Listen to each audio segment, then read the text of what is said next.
ETF index mutual funds నేర్చుకుని stock మార్కెట్లో రాణించాలనుకుంటున్నారా? వెంటనే ఈ నెంబర్కి కాల్ చేయండి.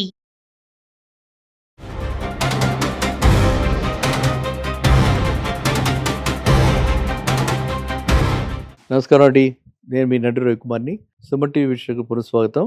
చాలామంది అడుగుతున్నారు, బ్యాంకు మీ శాలరీ చూసి లోన్ ఇస్తుందా, లేకపోతే ఏ విషయాలు చూసి లోన్ ఇస్తుందని చెప్పాడు. ఒక్క శాలరీ చూసి బ్యాంకు లోన్ ఇస్తుందండి? ఏ బ్యాంక్ అయినా ఇస్తారా? ఇవ్వరు. ఎందుకు ఇవ్వరు? మనిషి యొక్క లోన్ రీపేమెంట్ ఇది వరకు ట్రాకింగ్ ఎలా ఉంది, ఇది వరకు లోన్ తీసుకుని కట్టాడా లేదా, చక్కగా రెగ్యులర్గా కట్టాడా లేదా, రీపేమెంట్ ఎలా చేశాడు, అతని యొక్క యాటిట్యూడ్ బేస్డ్గా అతన్ని అది ఒక పారామీటర్గా తీసుకుంటారు. అందువల్లే that is what is known as CIBIL report. CIBIL రిపోర్ట్లో మనకు తెలిసేది ఏంటి? ఎంత ప్రాంప్ట్గా కట్టాడు, ఎంత రెగ్యులర్గా కట్టాడు, ఎన్నిసార్లు ఒకటి అరా పడుతూ ఉంటాయి, తప్పదు. ఒకటి అరా కోవిడ్ వచ్చినప్పుడు, లేకపోతే ఇంట్లో ఏదైనా ఎమర్జెన్సీ వచ్చినప్పుడు, ఏదైనా టెక్నికల్ రీజన్కి ఒకటి అరా డిఫాల్ట్ అయి ఉండొచ్చు. అది పెద్ద తప్పు కాదు. కానీ రెగ్యులర్గా ఇర్రెగ్యులర్ ఉండి సిబిల్ స్కోర్ దెబ్బతింటుంది. ఆటోమేటిక్గా సిబిల్ స్కోర్ దెబ్బతింటే బ్యాంక్ వాళ్ళు హయ్యర్ ఇంట్రెస్ట్ రేట్ కానీ లేకపోతే లోన్ డిక్లైన్ చేయడం కానీ జరుగుతుంది. శాలరీ ఒక్కటే పారామీటర్ కాదు. శాలరీ అన్నది సిబిల్ స్కోరు బాగున్నాక ఫస్ట్ అవరోధము, ఫస్ట్ మనకు వచ్చే obstacle CIBIL score. CIBIL score బాగున్నాక నెక్స్ట్ శాలరీ. ఆ శాలరీలో చూసి ఆల్రెడీ ఎగ్జిస్టింగ్ ఈఎంఐస్ ఎన్ని ఉన్నాయో చూసి, అడిగిన లోన్కి ఎంత ఈఎంఐ అవుతుందో చూసి, అన్నీ కలిపితే టోటల్గా వచ్చే ఈఎంఐ చూసి, అది ఎంత పర్సంటేజ్ అవుతుంది, ఆ పర్టికులర్ శాలరీలో ఎంత పర్సంటేజ్ అవుతుందో చూసి, if it is not more than 60%, 60% దాటితే ఇవ్వరు. If it is not more than 60%, 60% దాకా ఇస్తారు. అలాంటప్పుడు మాత్రమే బ్యాంకు లోను, హౌసింగ్ లోన్ కానీ ఏ లోన్ కానీ శాంక్షన్ అవుతుంది. ఏ లోన్ అయినా సరే 60% ఆబ్లిగేషన్స్, ఈఎంఐ ఆబ్లిగేషన్స్ 60% వరకు కట్ ఆఫ్ పెట్టుకుని అది దాటితే ఇవ్వరు. ఎందుకంటే ఈ 40% అన్నది అతని సస్టెనెన్స్ కావాలి, అతను బతకడానికి కావాలి.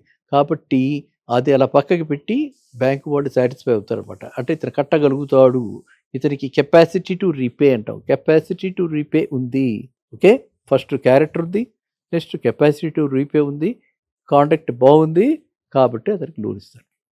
ఇదే కాక ఆ ఇచ్చే లోన్ ఏ రేటు మీద ఇస్తారు అన్నది కూడా, ఎంత మాత్రం ఈయన తెస్తున్నాడు, ఈ మార్జిన్ మనీ ఎంత తెస్తున్నాడు, ఎంత అప్ఫ్రంట్ పేమెంట్ చేస్తున్నాడు, ఇన్ని పారామీటర్స్, ఎంత అప్ఫ్రంట్ పేమెంట్ చేస్తున్నాడు, ఇది కూడా చూసుకుని, అలా LTV loan to value ratio చూసుకుని, అండ్ సిబిల్ స్కోర్ బాగుంటే తక్కువ రేటుకి ఇస్తారు. రిస్క్ తక్కువ, ఎంత రిస్క్ ఉందో అంత హైయర్ రేట్ ఆఫ్ ఇంట్రెస్ట్. ఇంకా బియాండ్ ఏ పాయింట్ అసలు అతను పనికిరాడు అని సిబిల్ స్కోర్ కనుక బాగాలేకపోతే జనరల్గా 700, 650 బిలో ఉంటే అసలు ఇవ్వరండి. సో 650 బిలో కనుక ఎవరికైనా వస్తే లోనే రాదు, శాలరీ ఎంత ఉన్నా సరే. కాబట్టి మనం చూసుకోవాల్సింది ఏంటంటే, సిబిల్ స్కోర్ ప్రొటెక్ట్ చేసుకుంటూ ఎప్పటికప్పుడు ఈఎంఐస్ ఒకవేళ ఎరియర్స్లో పడితే బ్యాంకు దగ్గరికి వెళ్ళిపోయి అప్లికేషన్ ఇచ్చి రీఫెచ్ చేయించుకోవచ్చు, రీషెడ్యూల్ చేయించుకోవచ్చు. అర్థమైందండి? మన కష్టాలు అందరికీ వస్తాయి, బ్యాంకు వాళ్ళకు కూడా తెలుసు ఆ విషయాలు.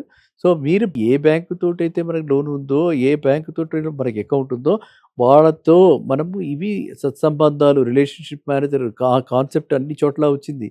సో మీరు వెళ్ళి వాళ్ళతో ఒక రిప్రజెంటేషన్ ఇచ్చుకుని, వాళ్ళ టైం తీసుకుని, వాళ్ళ అపాయింట్మెంట్ తీసుకుని అక్కడికి వెళ్ళి రీషెడ్యూల్ చేయించుకుంటే ఏ ప్రాబ్లం ఉండదు.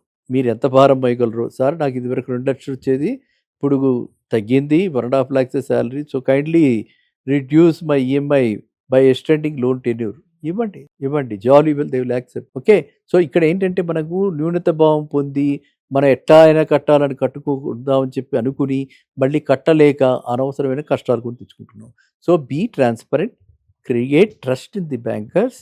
ఆటోమేటిక్గా మీకు అంతా కూడా వాళ్ళు ఫ్రెండ్లీగా ఉండి మీ కట్టగలిగిన కెపాసిటీలో ఎంతైతే లోన్ మీకు ఇవ్వచ్చో అదే లెక్క ఇస్తారు. తర్వాత కూడా ఈఎంఐలు కూడా ఆ విధంగానే షెడ్యూల్ చేస్తారు. సో షెడ్యూల్ చేసిన ఈఎంఐలు ఆనర్ చేస్తూ ఉండండి. ఆ ఆనర్ చేసిన తర్వాత మీకు ఎటువంటి ప్రాబ్లం ఉండదు. అలా ఆనర్ చేసినప్పుడు క్రెడిట్ స్కోర్ ఆటోమేటిక్గా ఇంప్రూవ్ అయిపోతుంది. ఇది మనం తెలుసుకోవాల్సింది లోన్ విషయంలో. Not just your salary, not just your present take home pay.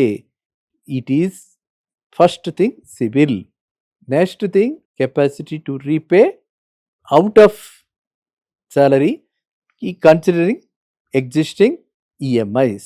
ఇది మనకి ఈ విధంగా వర్కౌట్ అవుతూ ఉంటుంది. ఇంకా interest rates bank to bank మారుతూ ఉంటాయి. ఎంత మారినా ఒక కమర్షియల్ బ్యాంక్స్ అన్నిటిలో మధ్యన మ్యాక్సిమం డిఫరెన్స్ మీకు 0.75 అంటే 5 పైసలు పర్ మంత్. కాబట్టి అది పెద్దగా పట్టించుకోవాల్సిన విషయం కాదు. ఏ బ్యాంక్ అయినా ఒకటే, అన్ని బ్యాంకుల్లోనూ అదే కైండ్ ఆఫ్ అప్రోచ్ ఉంటుంది. కాబట్టి మీరు బ్యాంక్ నుండి ఇన్స్టిట్యూషనల్ ఫైనాన్స్ పొందితే హ్యాపీగా చీకు చింత ఉండదు. ఇండివిజువల్స్ దగ్గర ఇక్కడ అక్కడ తీసుకుంటే చాలా కష్టాలు పడతారు. అదేవిధంగా హిడెన్ ఛార్జెస్ ఉంటాయి. కొన్ని ప్రైవేట్ బ్యాంక్స్లో, కొన్ని లోకల్ బ్యాంక్స్లో హిడెన్ ఛార్జెస్ ఉంటాయి. అవన్నీ కూడా మీరు అవాయిడ్ చేయొచ్చు. Public sector banks, national banks, తర్వాత మనకు కొన్ని లార్జ్ ప్రైవేట్ సెక్టర్ బ్యాంక్స్కి వెళ్తే కూడా మనకు అవన్నీ అవాయిడ్ చేయొచ్చు. ట్రాన్స్పరెన్సీ ఉంటుంది. సో మీరు ఎప్పుడైనా సరే ఆ మొత్తం షెడ్యూల్ ఆఫ్ రీపేమెంట్ తీసుకోండి.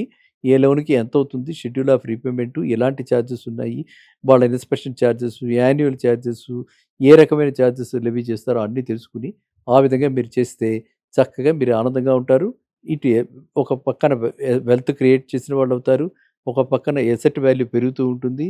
ఎందుకంటే యంగ్ ఏజ్లో స్టార్ట్ చేస్తే మీరందరూ కూడా ఒక పిల్లలు ఎదిగే ఏజ్ వచ్చేటప్పటికి అవసరానికి ఈ ఎసెట్ మనకి చాలా చక్కటి రిటర్న్స్ ఇస్తుంది. కాబట్టి plan your wealth journey now and take your CIBIL seriously. Okay, మళ్ళీ కలుద్దాం నెక్స్ట్ వీడియోలో.